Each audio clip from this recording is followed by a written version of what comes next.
Hello, this is Lady Boulay, and I hope you're having a wonderful day. Thank you for your support. Thank you for subscribing to the channel. Thank you for your thumbs up, for your comments, and thank you for sharing the videos. Thank you for all you do to support the channel. And yes, we are commanded to love one another, whether we want to or not, or whether we agree with each other or not. And today I'm talking about the Caribbeans calling out other Caribbeans, because since they've had that natural disaster, that horrible hurricane in Jamaica, Jamaicans are traumatized. They are traumatized, and they have a big job on their hands trying to recover and rebuild their country. So they are traumatized, but for whatever reason, some of them have decided they're going to take to social media and blame a lot of what's going on down there on Black Americans. There are people down there vacationing. Jamaica is a tourist island. Their economy depends on tourism. And people all over the world go to Jamaica to vacation, including some Black Americans. And after the hurricane hit, the accommodations in some of the hotels were not up to the standard that the tourists or some of the tourists expected. Now, when a hurricane is approaching, you have weeks sometimes. They have weeks and definitely a week to prepare for that hurricane. If you have a resort, if you are running a hotel and you already got the word that there's going to be a devastating hurricane, because they even know the size of the hurricane before it gets there. And they are telling them that it's going to hit in this spot. Hurricane Melissa began its journey as a tropical wave off the coast of Africa around October the 16th, 2025. On October 19th, the wave reached the Windward Islands and Eastern Caribbean, becoming more organized. On October 21st, it was officially named Tropical Storm Melissa. On October 27th, it intensified into a Category 5 hurricane just south of Jamaica.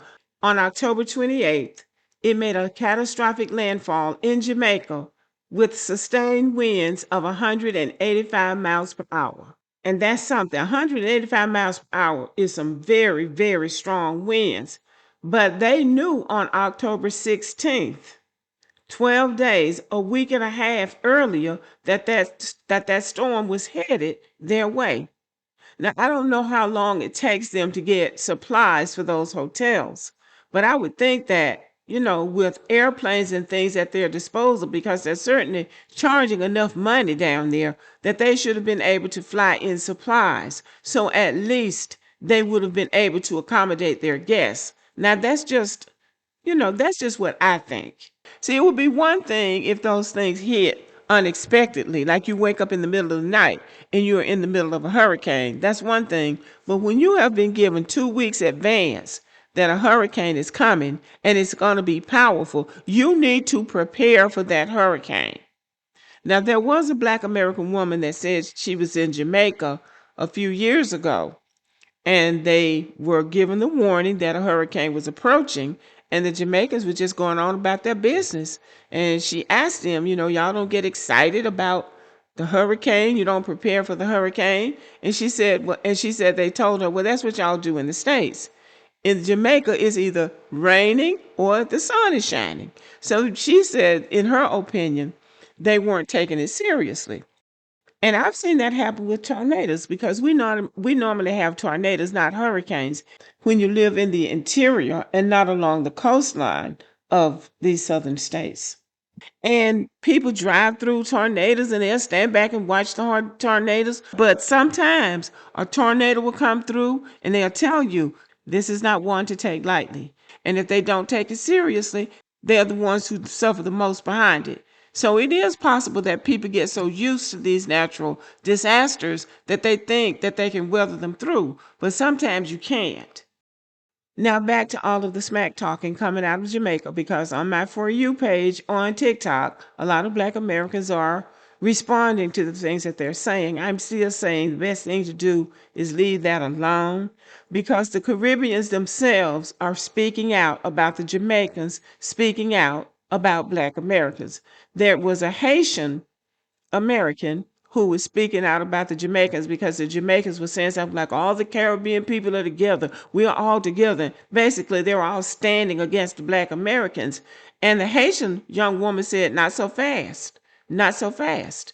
Because she said that when Haiti had a natural disaster, and Haiti has had a number of natural disasters, but she said that the Jamaicans were mocking them and laughing at them and basically telling them that the reason that they were having those natural disasters was because they were cursed, because of voodoo, because the Haitians practice voodoo, which is a form of religion, I am told. But this Haitian lady went in on the Jamaicans and said, don't include us in that, because you don't support us when we have a disaster. So don't assume we're going to support you. So that was one response that came from a person from the Caribbean. There was another woman in Jamaica who made a video.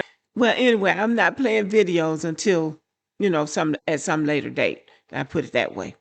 But anyway, the Jamaican woman came on and said that Jamaicans who live in the United States come down there to vacation, and they sound like Americans and they act like Americans, but she says they are Jamaicans and that they are the ones coming down there dumping on them and trying to look down on them.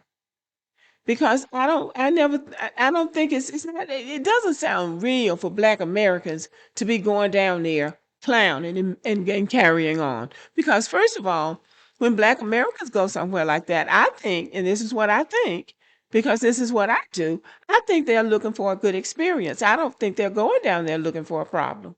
Because the reality is we have all the vacation spots in the United States that we could possibly want. So they're just going down there just to be doing something because they want the experience. They want the experience. We have as beautiful beaches in the United States and resorts as anywhere in the world. If you want to go to the beach, we have beautiful beaches. If you want to go to the mountains, we have beautiful mountain resorts. If you want to go to the Grand Canyon, there's nothing like it. If you want to go to Ruby Falls in Chattanooga, in a cave, and to see the cave, to see the rock formations in a cave, there's nothing like it. If you want to go to Rock City, which is like a park, there's nothing like it. If you want to go to any kind of theme park in the United States, there's plenty of them. If you want to go to Disneyland, Disney World, Epcot Center, there are so many vacation spots in the United States that you will never get through with all of them. There's always something to do interesting in the United States. So Black Americans don't really need to go anywhere. They go because they want to. And when they go for a good experience. I do not believe that Black Americans are down there being disrespectful in that way. Now, I know there's always bad apples. There's always rotten apples in a barrel. But that is not what Black Americans stand for, and that is not what we endorse as a group of people. We never have. But I believe what the Jamaican woman said. She said those are Jamaican Americans, people who migrated to the United States, and they're coming back down there to vacation, and they're the ones that are coming down there being disrespectful. And I don't have a hard time believing that.